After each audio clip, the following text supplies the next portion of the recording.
자, 오늘 이 새벽에 하나님께서 우리에게 주시는 하나님 말씀은 사무엘상 9장 1절에서 10절까지 말씀입니다. 하나님의 말씀 사무엘상 9장 1절에서 10절, 저와 여러분이 한 절씩 교독하도록 하겠습니다. 베냐민 지파의 기스라 이름하는 유력한 사람이 있으니 그는 아비엘의 아들이요 스롤의 손자요 베고라스의 정손이요 아비아의 현손이며 베냐민 사람이르더라.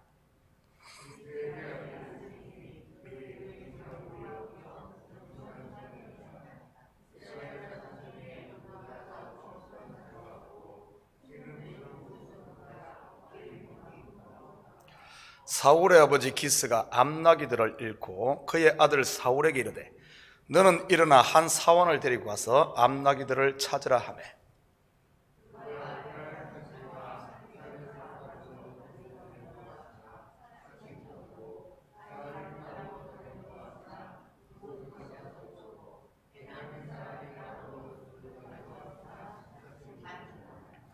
그들이 숲 땅에 이른 때에 사울이 함께 가던 사원에게 이르되 돌아가자 내 아버지께서 암나기 생각은 고사하고 우리를 위하여 걱정하실까 두려워하노라 하니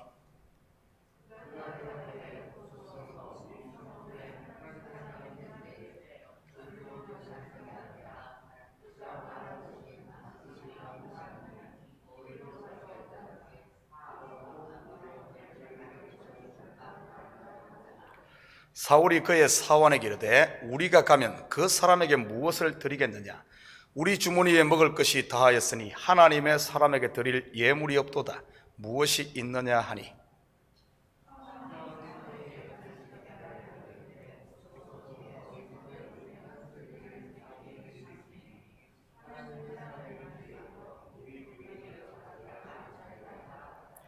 옛적 이스라엘의 사람이 하나님께 가서 물으려 하면 말하기를 선견자에게로 가자 하였으니 지금 선지자라 하는 자를 옛적에는 선견자라 일컬었더라.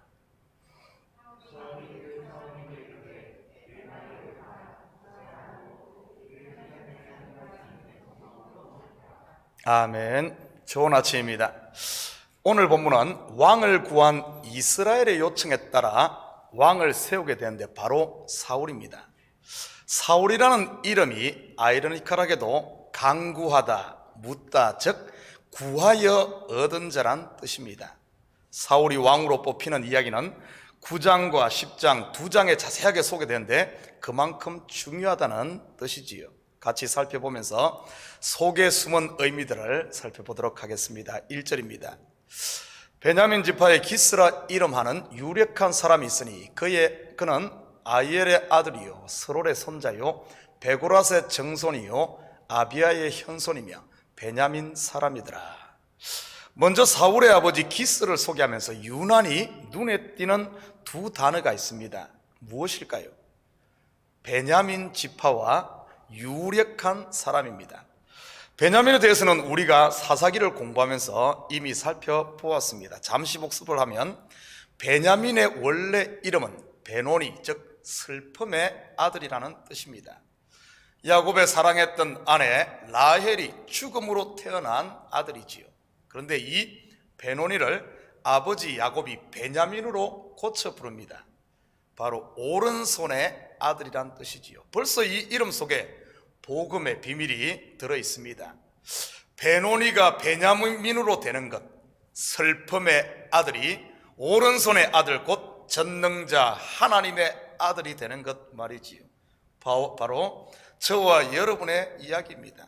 그런데 이 베냐민 지파는 사사기에서 레위인의 첩을 윤관하여 죽이는 이 범죄를 저지르고도 회개하지 않다가 내전에 휩싸이게 됩니다.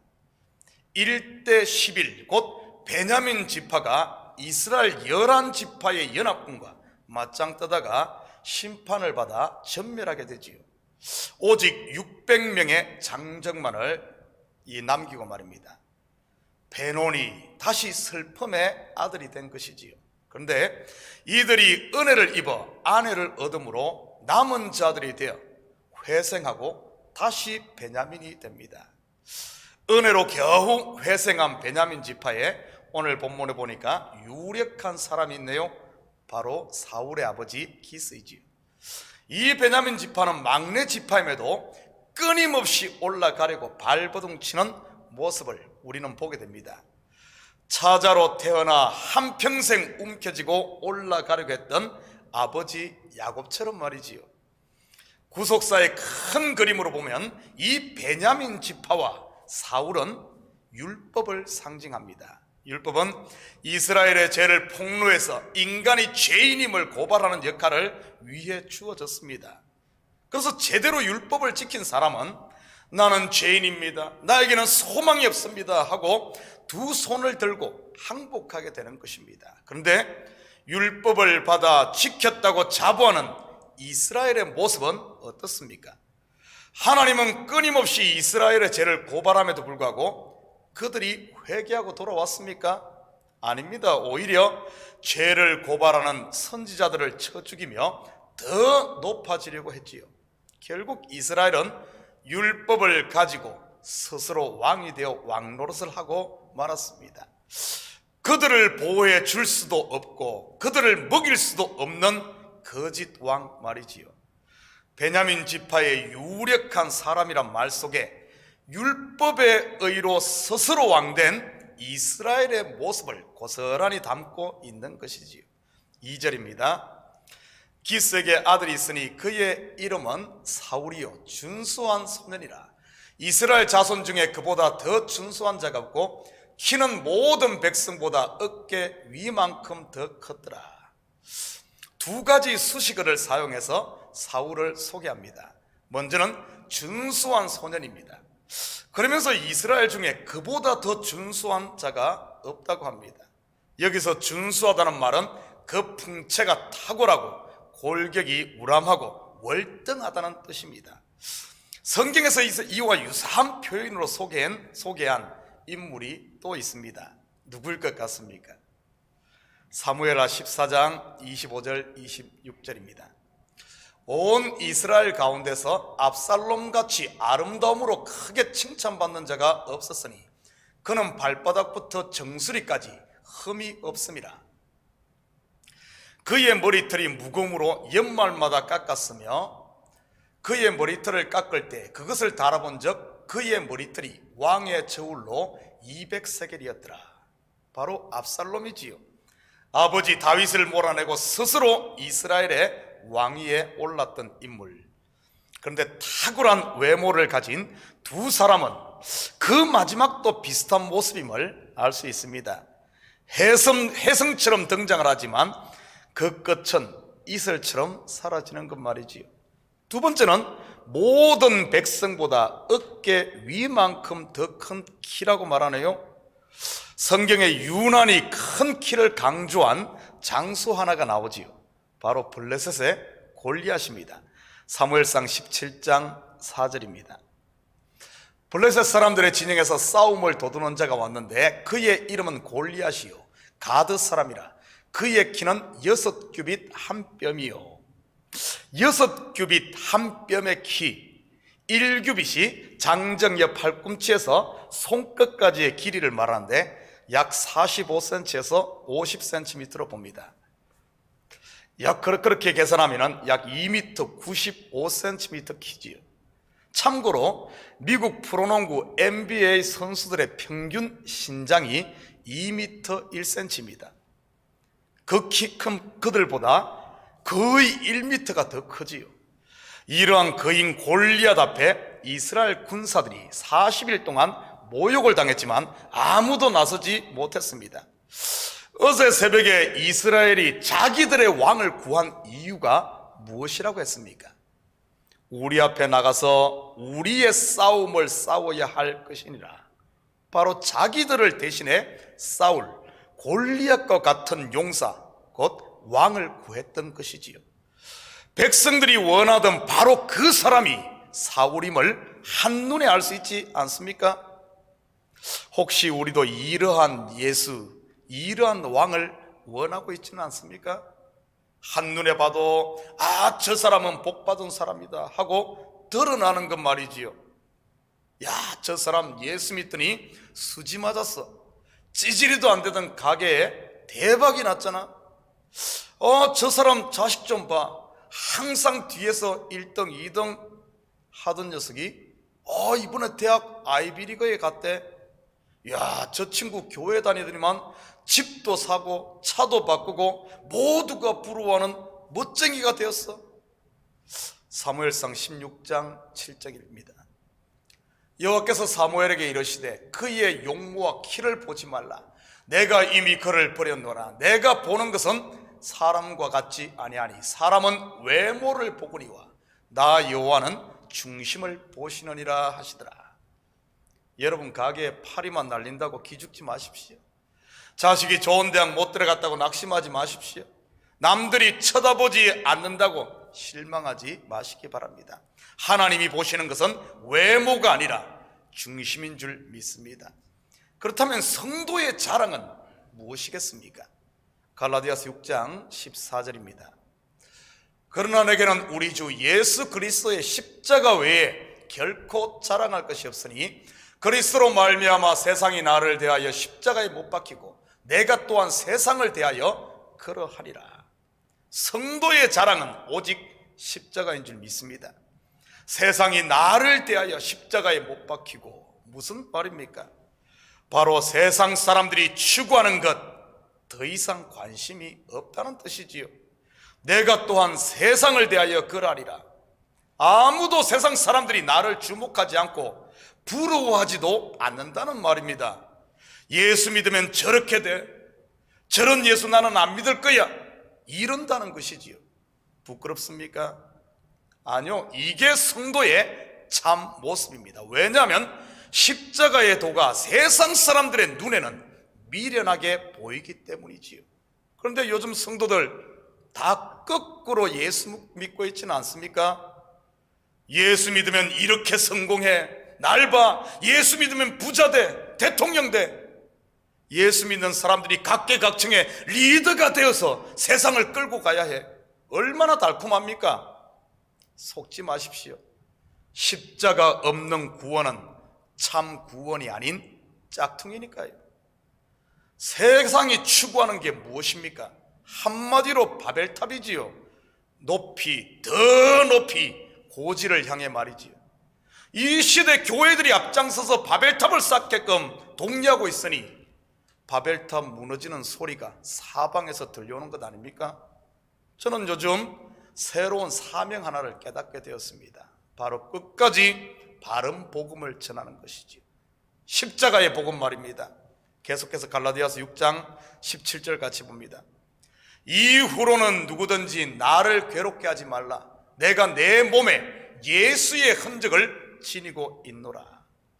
모두들 다 고지를 향해 올라가다 보니 나 혼자 바보 된 것 같을 수 있습니다.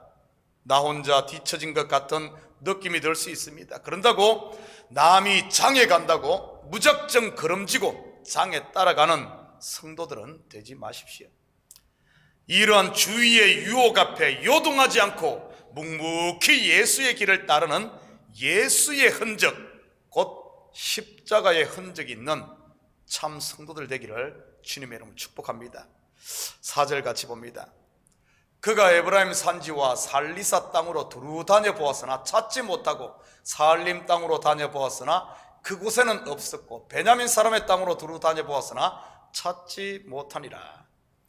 사울의 아버지 기스의 암나기들을 읽고 사울에게 찾아오라고 합니다. 그런데 사울이 3일을 헤매며 찾지만 찾지를 못하지요.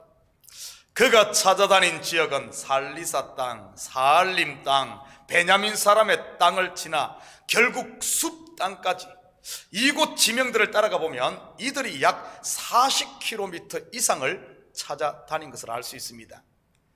제가 사무엘상을 시작하면서 본서에서 유난히 이러한 서정적인 이야기 속에 이스라엘의 영적 상태를 담아 놓았다고 했습니다.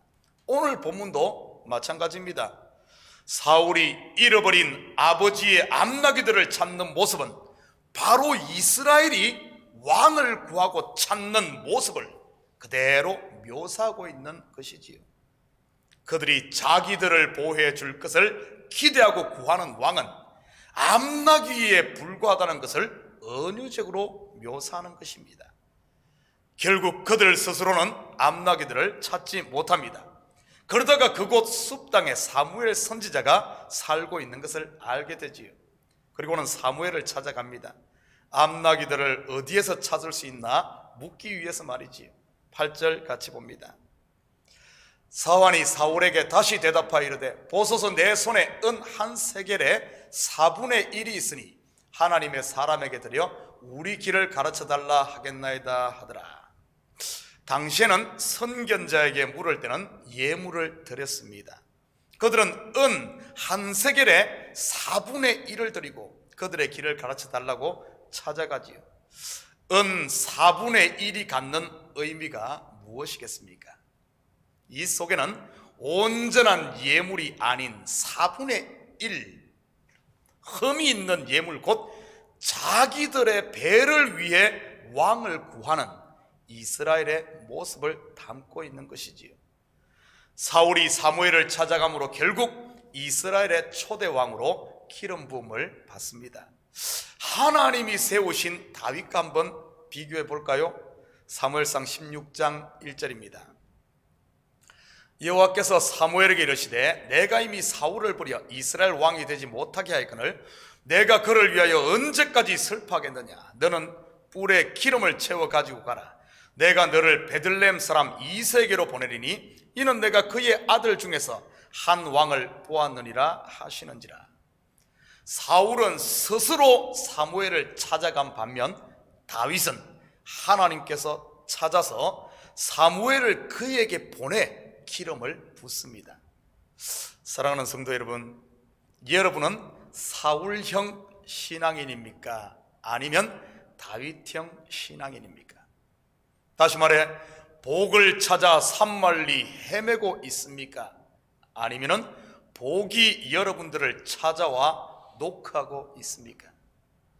더 이상 헤매고 방황하는 사울형 신앙, 곧 율법주의적인 미숙한 신앙의 옷을 벗고 우리를 친히 찾아오셔서 임마누엘로 우리와 함께 계신 하나님 앞에 우리의 마음을 오픈함으로 다윗형 신앙, 곧 은혜가 왕노릇하는 성숙한 신앙인이 되어 이 천대의 복을 누리며 사는 이런 행복한 성도들이 되기를 주님의 이름으로 축복합니다. 기도하십시다. 사랑의 아버지 하나님, 참으로 감사드립니다. 이 새벽도 저희들 깨워주셔서 주님 앞에 나오게 하신 하나님, 참으로 감사드립니다. 이 새벽 우리의 눈을 열어 아버지 하나님, 우리와 함께 하신 우리를 친히 찾아오셔서 아들 삼으시고 지금도 우리를 아버지 하나님 인도하시고 우리와 영원토록 함께 하신 주님 앞에 우리의 마음을 오픈함으로 주님께서 주시는 아버지 하나님 하늘의 복과 땅의 복, 아버지 하나님 이 은혜를 이제는 누리며 사는 저희들 되게 도와주시옵소서.